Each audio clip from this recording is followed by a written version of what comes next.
Hello, namaskar. My name is Pooja Dwivedi. Today we are going to discuss and unravel the shocking details between India and Egypt, something you may have never heard of. Stay tuned.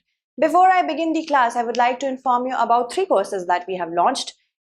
Prelims to interview course in Hindi, English and English. According to your own suitability, you can look at the batches and take up them. And also, if you're looking for a one-stop solution, these are the solutions I'm talking about. You will be provided prelims test series, mains test series, daily answer writing practice, current affairs module, live sessions. These will be from 6 p.m. onwards. 19th June, we have started our batch, but do not worry, you haven't missed out on much. You will get the recorded sessions as well. So if you want to get enrolled into this batch, please do so because we have limited seats. We are going to provide you till 30th of June to avail the offer. 30th of June is also the date when we are closing on our admission. So English and Hindi batch, prelims to interview. It is available at 70,000, but if you use the code PD Live, you will get it at 29,999 only. So please do that. For those who are looking for options, we have PSIR, sociology, geography, history, anthropology, public administration, history, and Hindi Sahitya as well. Apart from Hindi Sahitya, all the other options are available both in Hindi and English. Also, we have the last date that is closing our admissions. That will be 25th of June, and it is available with test series along with study material. If you want to get it, use the code PD Live for this as well to get it at a discounted price of 13,999 only. Let's begin with our session today. This is the roadmap that we are going to take today. Ancient and modern relations between Egypt and India. What if I tell you that Lord Ram is related to Egypt? And the grandfather of Lord Ram is related to Egypt. Let's know about that. But before that, we have to know about the itinerary. See, the thing is that the Prime Minister of India is on the second leg of his two-nation tour. First was, of course, the US state visit, and now Egypt. He has arrived in Egypt yesterday evening, that is evening of Saturday, 24th to 25th of June. This will be the course of days he will be there. It is the first bilateral visit by an Indian Prime Minister since the year 1997. He will have a roundtable with Egyptian Prime Minister Mustafa Madbouly first. Then he will interact with the Indian community, which is a rough of 3,800 only. He will then meet the Grand Mufti of Egypt. Then will also meet the Egyptian thought leaders. After that, he will visit the 11th century Al-Hakim Mosque, which was established during the Fatimi dynasty. And it was renovated with the help of Dawoodi Bohra Muslims. So it is a very good step in the correct direction, sending message to Dawoodi Bohra Muslims. He will also visit the Heliopolis War Memorial, where there is a commemoration of those lives, those Indian lives, which were lost during the different campaign wars in Egypt. And he will also meet Egyptian President Abdel Fattah El-Sisi, who was invited to the Republic Day event this year. Moving ahead, let's talk about the Bohra community or the Dawoodi Bohra Muslims. These are Shia Muslims and their head is known as Al-Dai Al-Mutlaq. There are 1 million Dawoodi Bohra Muslims around the world, and for over 400 years, the leader of the community has been situated in India. Also, the current leader, the 53rd leader, His Holiness Dr. Sayyidina Mufaddal Saifuddin is also in India. Now, here starts the shocking links between India and Egypt. The word Egypt comes from a Sanskrit word Ajab. Ajab was the grandfather of Lord Ram. And we know that Lord Ram had a divine genealogy. That means Indians and not Indians, basically we can say Hinduism or the Sanatanis, they believe that Lord Ram, he had a divine genealogy, descending from the gods, Suryavansh. And similarly, the Ramesses or the kings of Egypt, as they take the word Ramesses, they also have a belief that their kings had a divine genealogy, descendants of the gods. Similar concept and such a big revelation has come to the fore. Other than this, in his book Hindu Mythology's Prehistory, Dr. S.K. Balasubramaniam has talked about the history of Egypt. It goes back to thousands of years in times during the reign of Yayati. Yayati had 2 wives, Devyani and Sharmishtha. So he became, once he started getting old, he became very old and depressed. So he asked his eldest son, who was Yadu, to exchange his youth for his old age. But Yadu said no. Then the son of Sarmishtha, okay, who was Puru. Puru was the son of Sarmishtha. Sarmishtha and Puru, they agreed to help their father. Hence, Puru was crowned the sovereign of the world, and from Puru or Puruvas comes the pharaohs of Egypt. Okay, Puruvas and pharaohs, and he ruled under the domain of his father Yayati. Then, in his famous book, The World Vedic Heritage, Professor P.N. Oak says the Egyptians called India as the land of Pand. Pand comes from the word Pandits or seekers or knowledgeable people. So here we understand how Egypt and India have been related. Also, in his book, in another book, not the same one, Stephen Knapp has mentioned in his book Proof of Vedic Culture's Global Existence. Rama was spelled as R-H-A-M, Ram, in the West. Over a period of time, the letter R was dropped and hence it became Ham. And Ham's son was Love and Kush. From the word love, a land was named. It was named Lavia. And by the time it became Libya. So this is the relation which very few people know. Moving on. Now we come to the times of Emperor Ashoka, in which his edicts refer to relations with Egypt under Ptolemy II. Mahatma Gandhi in modern times and the Egyptian revolutionary Saad Zaghloul shared the common goal of Egypt independence from the British colonial rule. They had a similar mindset. Diplomatic relations at ambassadorial level was made on 8th August 1947. A friendship treaty was signed between these two countries, which paved the way for India and Egypt to establish stronger relations. In 1961, India and Egypt, along with Yugoslavia, Ghana, and Indonesia, established the non-aligned movement, which is still relevant. In 2016, political security cooperation was signed, and economic engagement and scientific collaboration, and a joint statement was made between these two countries. Cultural and people-to-people ties also improved between these two countries during this period. Why does Egypt matter to India? First of all, the sheer population and socio-economic conditions, which are very similar between India and Egypt.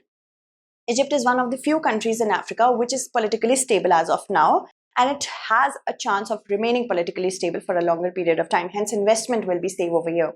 Other than this, the strategic location of Egypt, as it straddles between the two continents, Africa and Asia, it also provides a safe space for India for investment.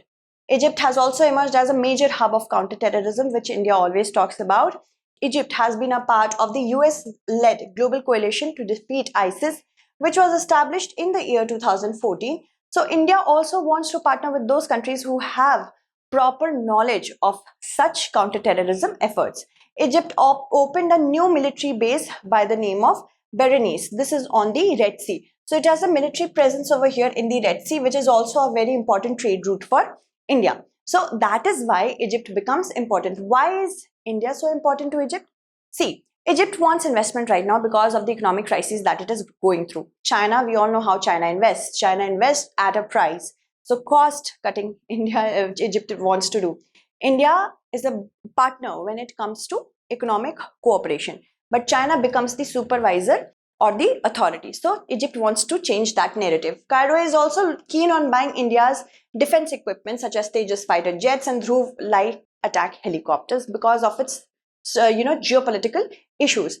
It also is looking for investment in the Suez Canal zone. India has done investment in the Suez Canal zone in order to develop green hydrogen, proper trade routes, and many other manufacturing capacities that will help India to trade with the nearer countries such as UAE, Saudi Arabia, Yemen. So these are the many things why India is also very important to Egypt. And also we can see that through Egypt, India wants to enter West Asia, Africa. So it is also getting helped by the Arab nations. This particular alliance, it is becoming an Indo-Abrahamic trans-regional order. In order to counter China, this is also very important. Now, contemporary times, President Sisi was the chief guest at our Republic Day this year. Joint exercises and training programs have been conducted, but since the last 2 years, 30 Indian defense delegation, they have gone to Egypt, and we have received at least 7 delegation with respect to defense from Egypt. For the first time ever, there were also joint exercises between India and Egypt when it comes to fighter aircraft of the air forces, and joint exercise between the special forces also took place in the desert region of Rajasthan. Egypt has also been invited as a guest country for G20, showing the importance of Egypt in not only Africa but also Asia. Also, we know that Heliopolis Memorial has the graves and commemoration of approximately 4,000 fallen Indian soldiers during various campaigns. So he will also visit the Heliopolis Memorial, which has a commemoration of soldiers who defended Egypt from the Ottoman forces. The 11th century Al-Hakim Mosque was also restored with the help of the Dawoodi Bohra community. An Indian community in Egypt is just 3,600. Many students are very eager to meet the Prime Minister.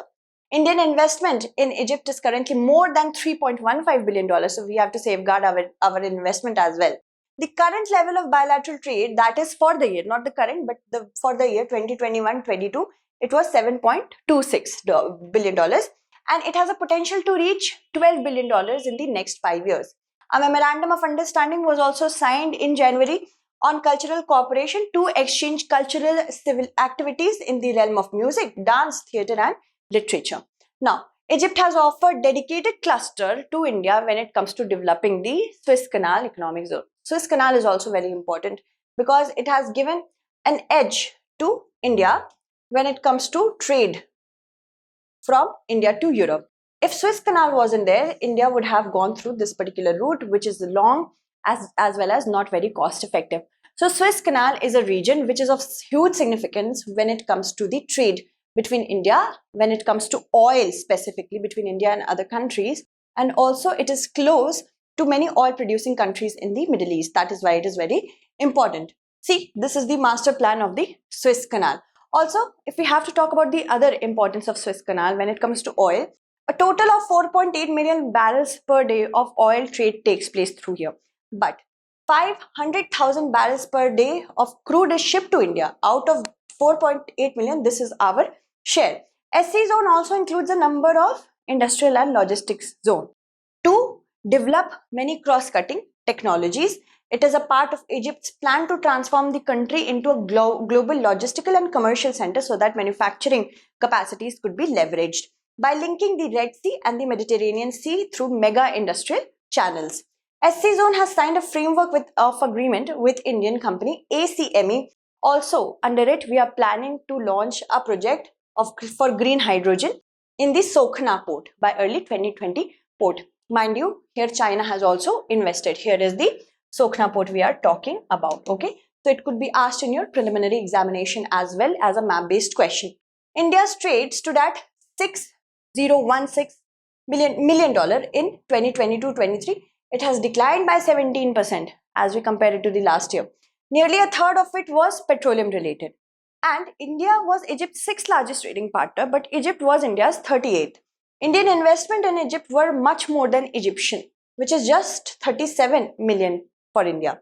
And tourism, the thing is that it is going through a crisis. Egypt is right now going through a crisis.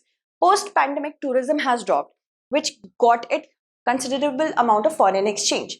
Imports such as cereal have also become very costly because of the war between Russia and Ukraine. Annual inflation is above 30% and the currency has lost more than half of its value if we compare it to the February 2022. So it took the toll. Foreign exchange scarcity has also forced deferral payments, which is not very good for the account deficit for Egypt. Although about 6 months ago, a 3 billion bailout package was negotiated with the IMF, but it comes at a hefty cost, strong and strict economic reforms. So it remains to be seen how India will invest when it comes to this particular economy, which is reeling under a lot of pressure. Egypt's foreign debt is over $163 billion and net foreign assets are minus $24.1 billion. So these are the issues that we are talking about. But India should look beyond the current situation. India should not make a mistake which it already made during the Iraq and Iran investment. India has failed there. So we have to ensure that whatever investments we are doing right now, it can be seen from a longer perspective from a strategic point of view, from a defensive point of view, and India will definitely go in the right direction. If you want the PDF of this class, you can contact me on my Telegram channel, that is Pooja Dwivedi Study IQ. If you have any questions related to UPSC, you can contact me on my Instagram as well by the name of Pooja Dwivedi. Thank you so much.